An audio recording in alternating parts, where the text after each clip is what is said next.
I want to share this article from businesstimes.cn. It is titled "ALITA Battle Angel 2, Will a Sequel Be in the Works?"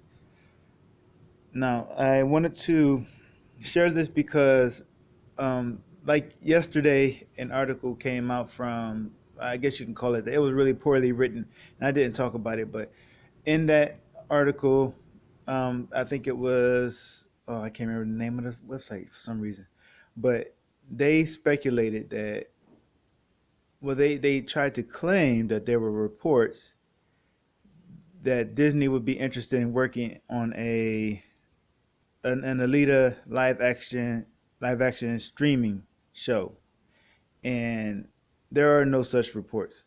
That was just a suggestion that was put out by Forbes, and people, for some reason, have taken that and started acting like there's actually real talk about this happening. And since this one came out today and sort of repeated something similar, I thought, well, okay, let me just give my opinion on exactly why this is nonsense, and I don't know why they're starting to run with this narrative. But this, let's see, where should I start? I'll just read through some of this. Despite the predictions that Alita Battle Angel will flop, the film became a box office hit with over 400 million global earnings. Now it's a hit. It's not a massive hit. It's not a huge hit, but it's a hit. It's a success, right? The movie's going to make its money back, even if it has to do some home video. I'm not sure why the Blu-rays and DVDs are not out yet.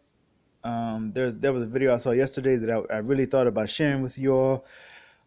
It was by, I think his channel was called I Still Buy Blu-rays, and he was saying about this situation with Alita, the fact that the Blu-ray, even the 3D disc, haven't really been,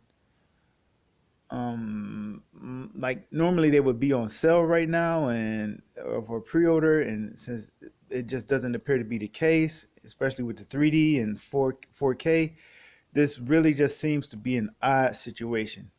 Alita really, for some reason, seems to just be breaking all the rules when it comes to movies. Nothing is happening as it typically should happen. And as you know, with the box office lately, it's just doing crazy things too, and it just doesn't seem to happen as much with other movies, or just maybe we're just paying more attention to it. I don't know. So let's read on here. The receipts paved the way for the movie to have a possible sequel, Alita Battle Angel 2, and it might soon be in the works. My opinion, I think it will be. I think it will be happening. Alita Battle Angel 2 earned 402.6 million globally, and its theatrical run finished with almost, well, it's not quite finished yet. Uh, that's kind of weird that they will. I think that should say will finish with almost 405 million per Forbes, but it said that it finished. It's not finished yet. Being a passion project for producer James Cameron, Fox had high hopes for the movie, but they could try again in Alita Battle Angel 2. And I think they will. I think it'll be cheaper. They already have the sets built. The technology is there. This isn't quite a test run. The first movie was a test run. They've got to be like, this is a great chance. They didn't lose any money. They're not going to lose money. So I'm pretty sure they're going to do it. Disney already acquired 20th Century Fox and eyeing to secure a partnership with Cameron for his Avatar franchise.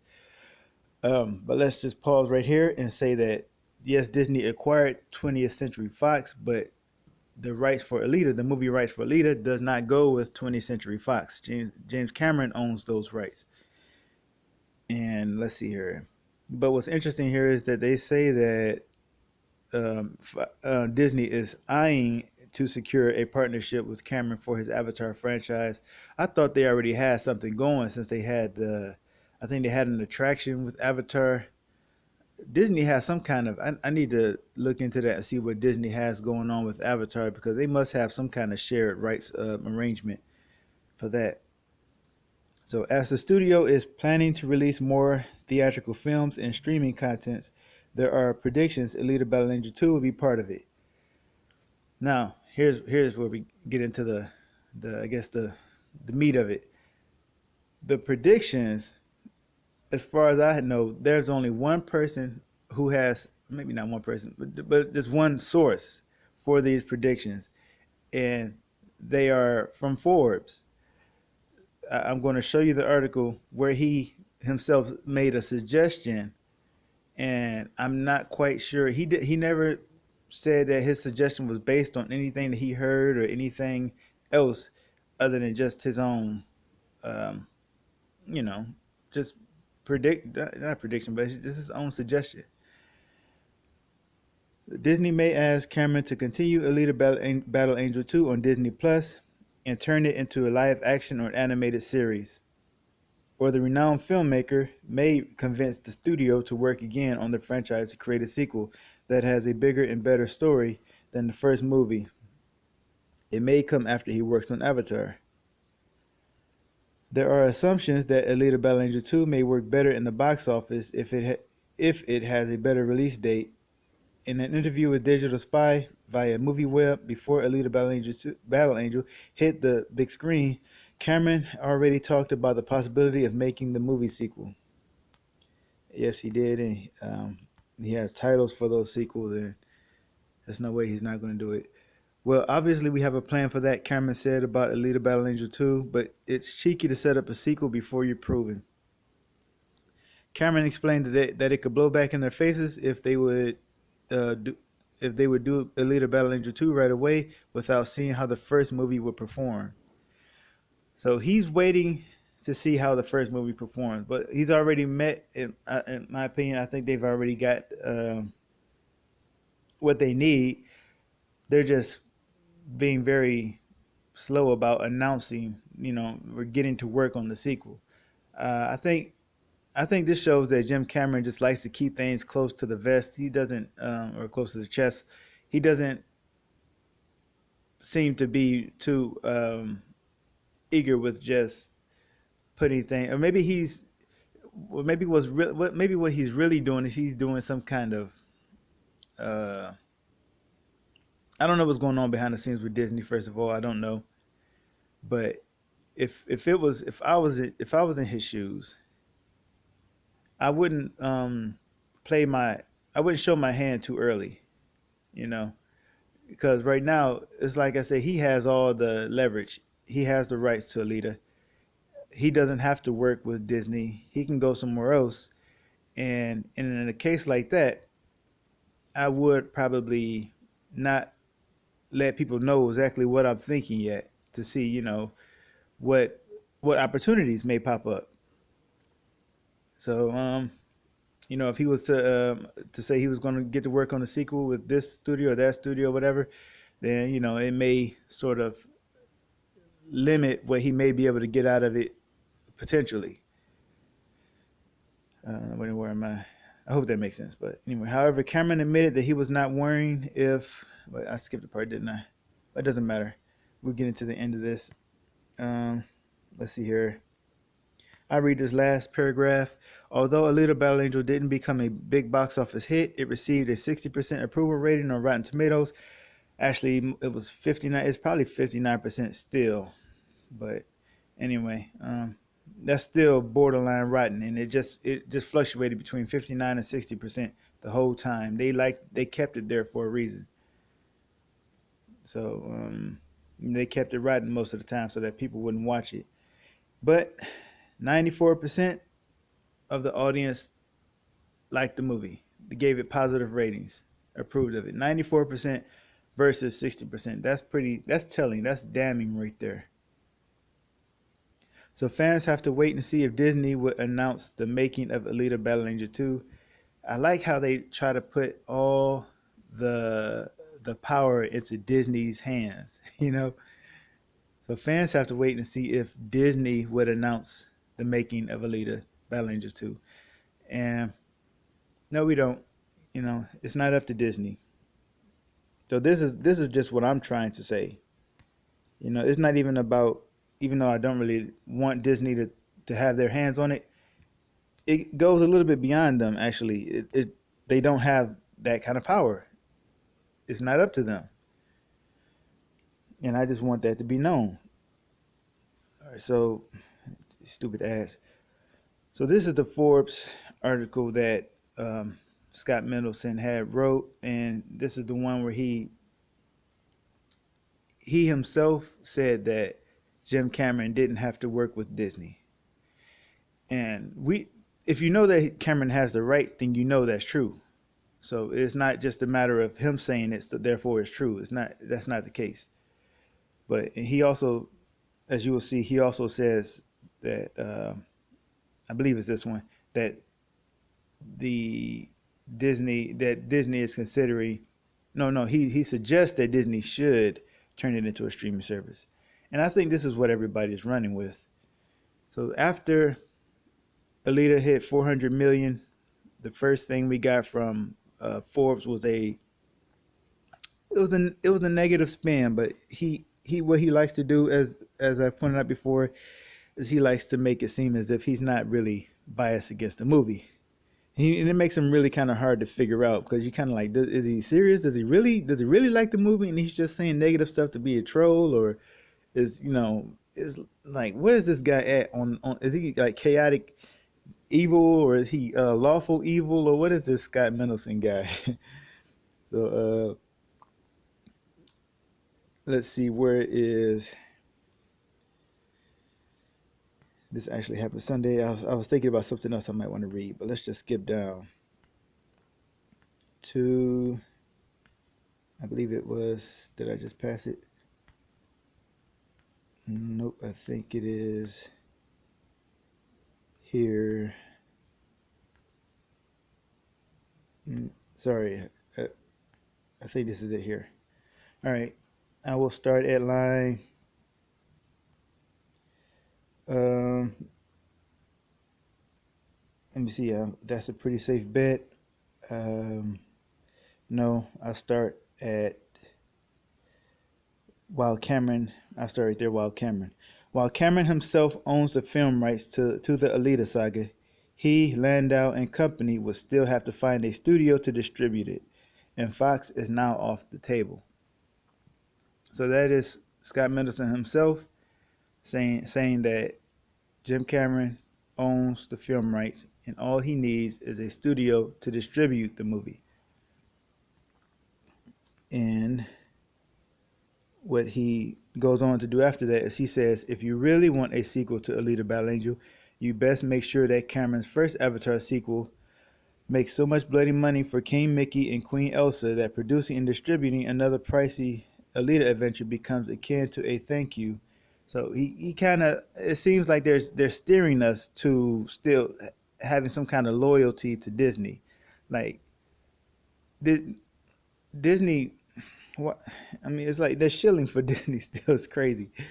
Uh, let's see here, and let's see. Even a disappointing Alita sequel may still count as another fantasy sci-fi IP that can be monetized and exploited by Disney's other revenue streams.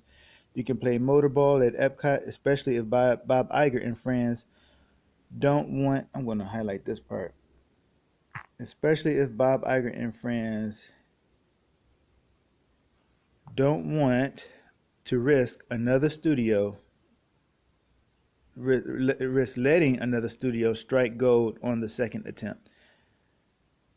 That's confirmation right there that Cameron can take it somewhere else, and that he actually holds he has all the power, all the leverages in his hands, because he could take it somewhere else, and another studio would be glad to take a risk or take a chance on this property, and they may actually get the success that they were hoping the first movie would fully, have like 500 or 600 million dollars. That could happen somewhere else. So if you're Cameron, you're not begging Disney for anything right now. Disney is the one who would be actually trying to court Cameron, not the other way around. Um, this is from comingsoon.net, and what we have here is just more proof, another source saying that even though we heard it from Jim Cameron's own mouth, but I'm just going to get another source saying that he actually holds the rights to Alita, and a bit of trivia too after that.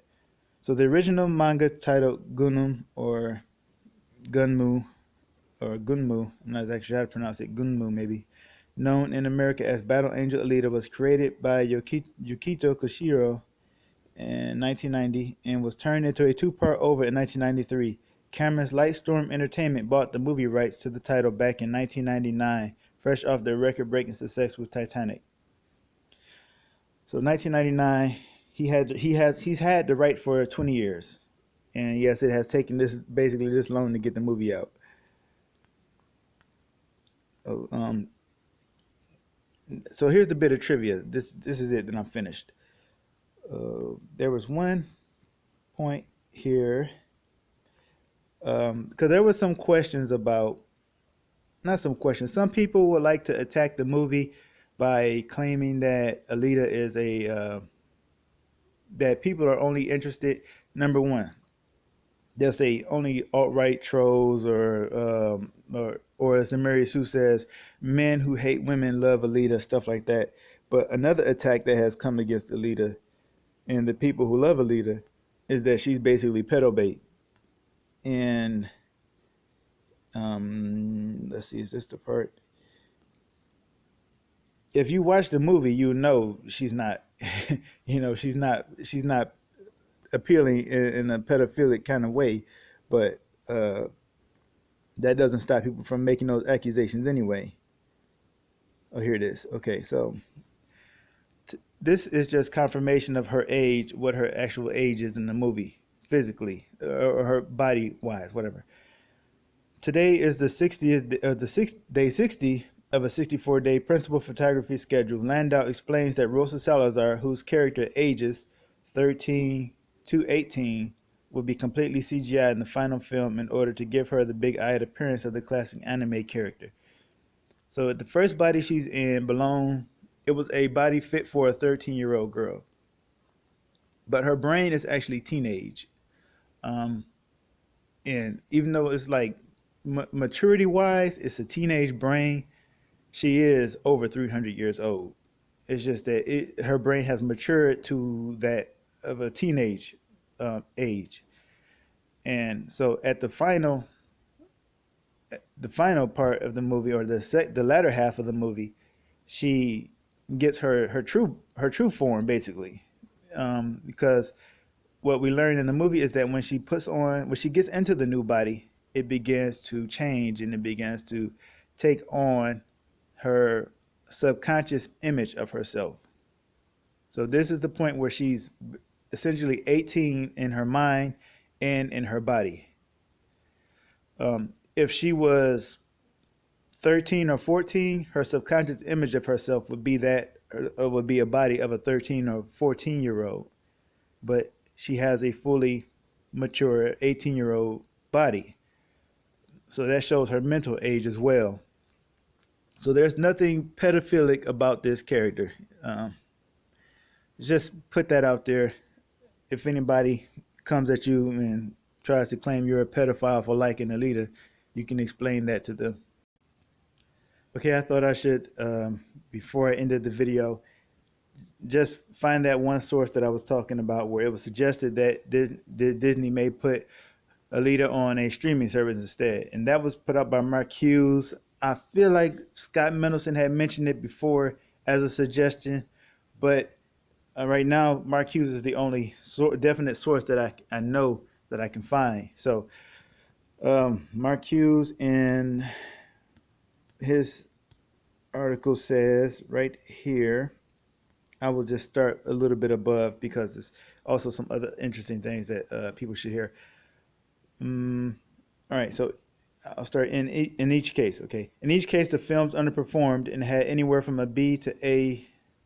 Let me start a little bit higher than that. Sorry about that. All right, other comparisons to sci-fi action adventure releases with similar box office and reactions include Star Trek Beyond, Terminator Genesis, Blade Runner 2049, Edge of Tomorrow, and Pacific Rim. Okay, so he's comparing Alita Battle Angel to these movies. In each case, the films underperformed and had anywhere from a B plus to A minus audience grades, and had relatively modest home entertainment outcomes. But here's the catch. Even those modest home release numbers suggest Alita Battle Angel should perform well enough to cover marketing costs and possibly even have a few dollars in black ink when all is said and done. So it's going to make its money back, like we know already. Merchandising will be where any real profit margins come, though even there is likely to be modest at best. Still, it's going to make its money back. But while there's slim comfort in declaring break even a victory, this is still undeniably a far better outcome than most people predicted or expected. I'm going to skip down to um, okay. I'm going to skip down to. No, I'll just read the whole thing.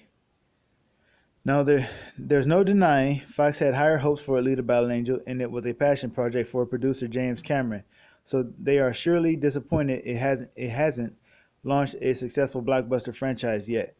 Yet I say because while most consider a sequel unlikely at this point, Disney's purchase of 20th Century Fox and their excitement over securing a partnership with James Cameron for his Avatar franchise, plus Disney's desire for more IP to exploit via theatrical and streaming productions, means we surely haven't seen the last of the property.